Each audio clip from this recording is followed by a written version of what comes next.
ప్రాణమిచ్చేంత వరకు నిన్నెవరైనా ప్రేమించిరా?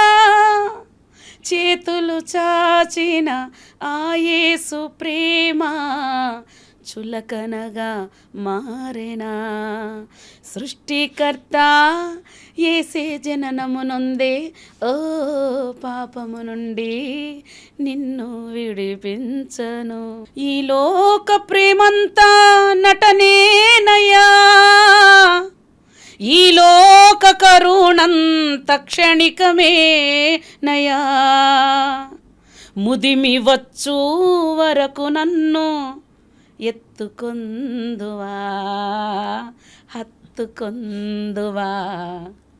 హృదయనాథ నిన్ను నేను విడువానయా, నీ ప్రేమ. అప్పట్లో నాకు ట్యూన్స్ రావు, ఈ ట్యూన్ పెట్టి నేను ఈ పాట రాసుకున్నాను. చాలా బాగుంది. యాక్చువల్గా నాకు ట్యూన్స్ వచ్చేవి కాదు. సో ఈ పాట పెట్టేసి హృదయనాథ నేను విడువనయ్యా, నీ ప్రేమ నేను ఎన్నడూ మరవనయ్యా అని అప్పుడు రాసుకున్నా. ఈ లోక ప్రేమలన్నీ నన్ను విడచి తరలిపోయే, నా యేసు ప్రేమ ఒక్కటే నన్ను విడువక నిలచిపోయే. ఎంత పెద్ద పోరాటమో అంత పెద్ద విజయము, పోరాడతాను నిత్యము, అరే విజయం అనేది తథ్యము. వాక్యం అనే ఖడ్గమును ఎత్తిపట్టి, విశ్వాసం అనే డాలును చేతబట్టి, ముందుకే దూసుకెళ్ళేదన్ యెహోవాదే యుద్ధమనుచు. అట్లా రాసుకున్నా. పరిశుద్ధాత్మ సన్నిధిలో మౌనం, ఇది మౌనం అంటే ఏం రాయాలో అర్థమవుతుంది. అంటే ఆయన ప్రేమను చూస్తే సైలెంట్ అయిపోయినా. సిలువలో నీ మౌనం ముందు నా మౌనం అంటే ఆయన మౌనంగా చనిపోయినాడా, సైలెంట్ అయిపోయినా. ఇంత ప్రేమించావా, మౌనం. ఆ పాట చాలా బాగుందండి, నేను యూట్యూబ్లో పెట్టాను కానీ వండర్ఫుల్ సాంగ్. అంటే నాకు నోరే లేదు, అందులోనే రాసా ఇది. భాషకే అందని భావమే మౌనం, నా మౌనం. అతి పరిశుద్ధ స్థలముగా నన్నే మార్చివేసెను, అత్యంత కృపకు పాత్రుడిగా నిలువబెట్టెను. మీరు ఆలోచించండి, దేవుడు లేకుండా నేను పరిగెత్తాను 18 yearsలో.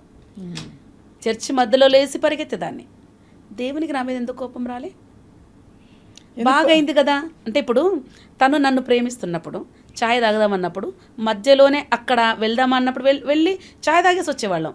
కానీ ఒక టైం వచ్చింది, నాకంటే మంచి వ్యక్తి వచ్చినప్పుడు దూరం అయిపోయావు కదా. మీరు ఆలోచించండి, దేవుడు అనొచ్చు నువ్వు మధ్యలో లేచిపోయినావు, వెళ్ళిపోయినావు, అయిపోయింది, నువ్వు రాంగ్ రూట్ వెళ్ళినావు కనుక నువ్వు చనిపోవాల్సిందే అనలే. నాకు దేవుడు నాతో అనింది ఏంటంటే, ఎవరు ఆపగలరు పూలు వికసించకుండగా,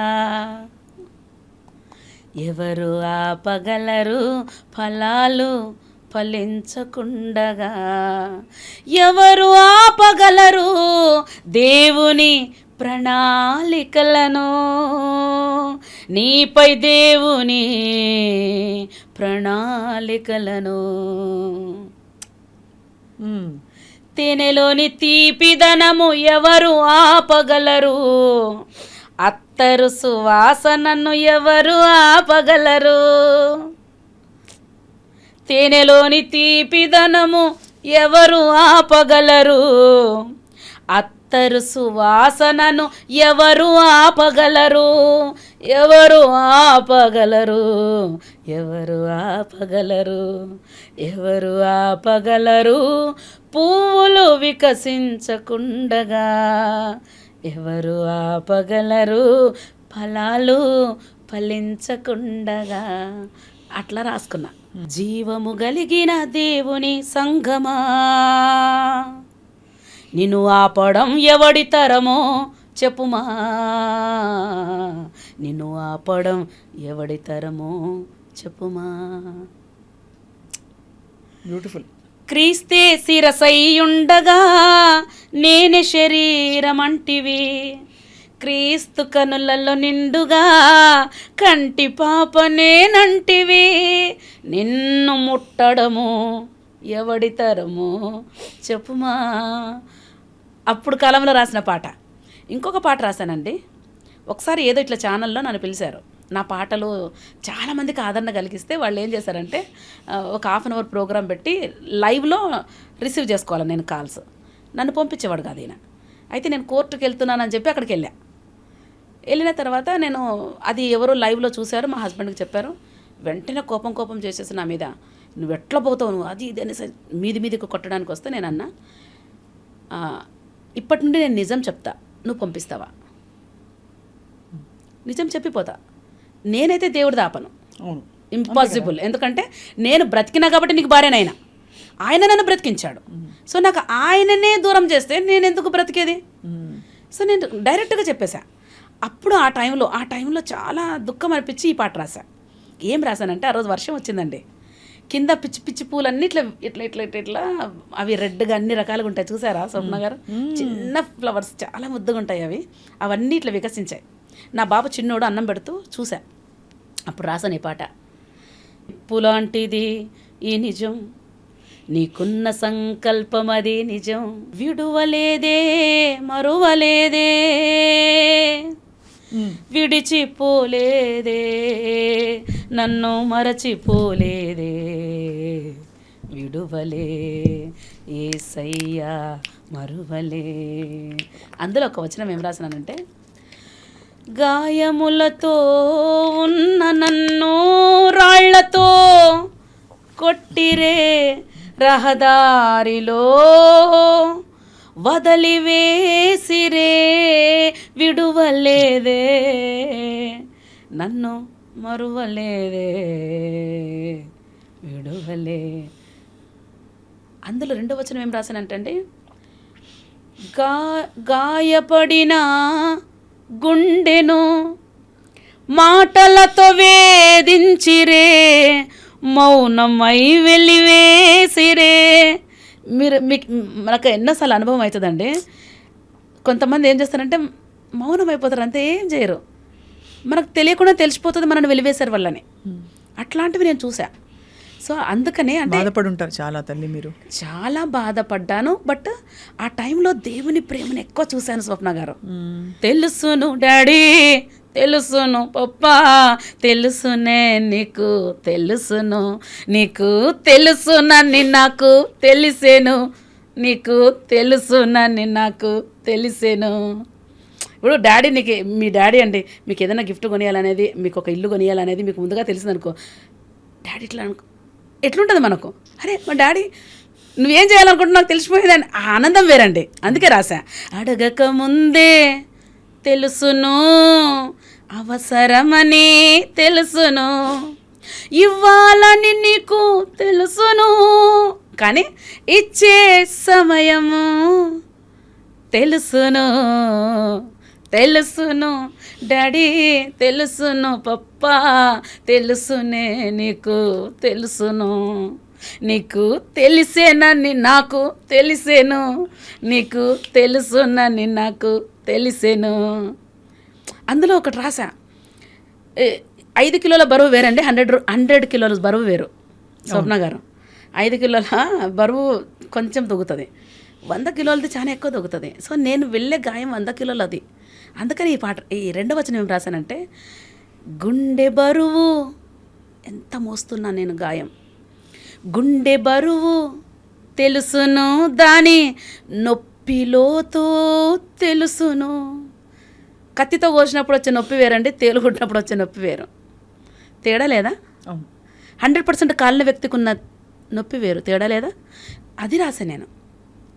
గుండె బరువు అంటే చాలా బాధ ఉంది ఒంటరిగా, తెలుసును దాని నొప్పిలోతో తెలుసును.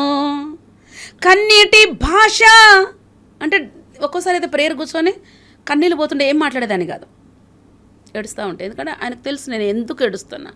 కన్నీటి భాష తెలుసును, హృదయ ఘోష తెలుసును తెలుసును నానా తెలుసును పప్పా తెలుసునే నీకు తెలుసును నీకు తెలుసునని నాకు తెలిసేను నీకు తెలుసునని నాకు తెలిసేను. అట్లా రాశానండి అది. పోరాడతాను నిత్యము విజయం అనేది తథ్యం. ఎప్పుడు కూడా కూల్ లైఫ్ ఉండదండి, చనిపోయేంత వరకు పోరాటం ఉంటుంది. ఎందుకంటే మీరు ఒక సైనికుని చూడండి, గంట సేపు కూర్చొని పొట్ట పెంచుతాడా? ఖచ్చితంగా ఎక్సర్సైజులు ఉంటాయి. లైఫ్ అన్నాక దేవుడు మనను ఎప్పుడు ఒకలాంటి పోరాటం గుండా వెళ్తూ దాన్ని జయించుకుంటూ వెళ్ళాలి. నన్నే ప్రేమిస్తున్నావు ఇంకా ప్రేమిస్తున్నావు, యువరాణివి నీవన్నావు, మహారాణిలా చూస్తున్నావు. అందులో వచనం ఏముంటుంది తెలుసా? కష్టాల్లో ఉన్నప్పుడు, బాధల్లో ఉన్నా, అంటే మీరు చెప్పినట్టు చాలా గాయం గుండా ఉన్నప్పుడు ఈ పాట వచ్చింది. సాధారణంగా గాయం గుండా వచ్చినప్పుడు వదిలేసావా అనే పాటలు రావాలా, నాకు రాదు అది. నాకేం వచ్చిందంటే, ప్రార్థనే రాదుగా గుండేర్చనే మూగగా, మౌనమే భాషగా కన్నీరే స్వరమాయగా. ప్రార్థనే రాదుగా, ఆయన దగ్గరికి వెళ్ళి కూర్చుంటా ప్రేయర్కి, ప్రార్థన రాదు. గుండె ఏడ్చనే మూగగా, మౌనమే భాషగా కన్నీరే స్వరమాయగా. అయినా ఒకటి తెలుసు, ప్రేమిస్తున్నావు ఇంకా ప్రేమిస్తున్నావు, యువరాణివి నీవన్నావు, మహారాణిలా చూస్తున్నావు. అంటే నాకు ఆ ప్రాస బ్యూటిఫుల్ గా కుదిరిపోయింది. ఒకసారి వింటే వచ్చేసి అలా పాడారు. అదే ఇరుకైన దారి కాదా అంటే, నా దారి చాలా ఇరుకుకుంది, అందరూ వదిలేసి.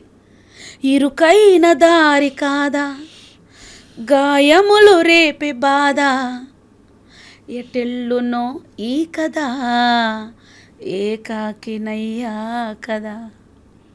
అయినా ప్రేమిస్తున్నావు ఇంకా ప్రేమిస్తున్నావు, యువరాణివి నీవన్నావు, మహారాణిలా చూస్తున్నావు. నువ్వే కావాలి ఏ క్షణమందైనా, నీ నుండే రావాలి ఏ ఆశీర్వాదమైనా. చూడక నమ్మడమే అది నమ్మకమంటివే, నమ్మిన వెంటనే చూచెదనంటివే.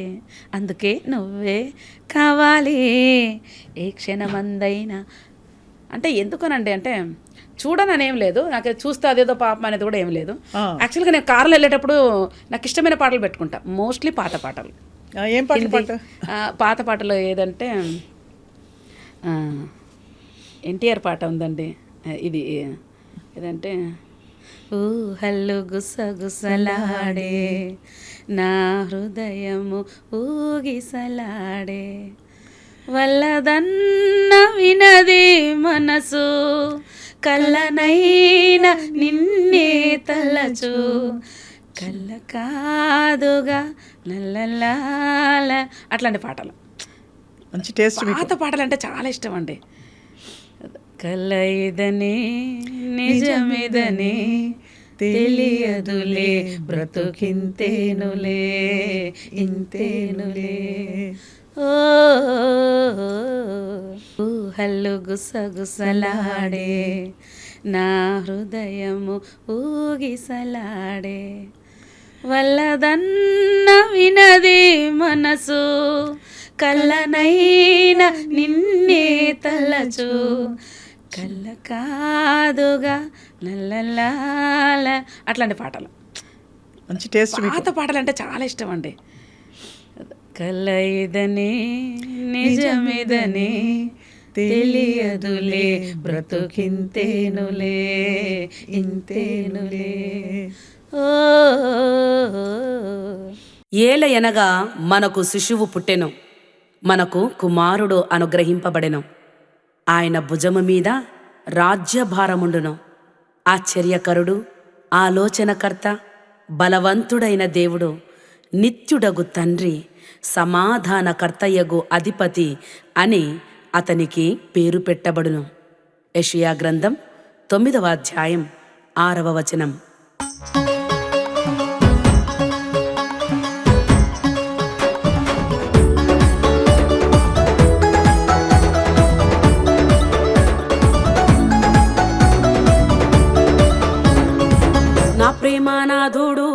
సర్వాధికారుడు భూమి ఆకాశములను ఏలువాడు పాకాలో జన్మించే ఆపికై దిగి వచ్చే పరమాత్ముడే అవతరించే నా ప్రేమానాథుడు సర్వాధికారుడు భూమి ఆకాశములను ఏలువాడు పాకాలో జన్మించే ఆపికై దిగి వచ్చే పరమాత్ముడే అవతరించే సృష్టికర్తవైన యేసయ్యా సృష్టిలోనికి దిగి వచ్చినవయ్యా మానవుని సృజించినవయ్యా మానవునిగా నీవు పుట్టినవయ్యా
సృష్టికర్తవైన యేసయ్యా సృష్టిలోనికి దిగి వచ్చినవయ్యా మానవుని సృజించినవయ్యా మానవునిగా నీవు పుట్టినవయ్యా నా ప్రేమానాథుడు సర్వాధికారుడు భూమి ఆకాశములను ఏలువాడు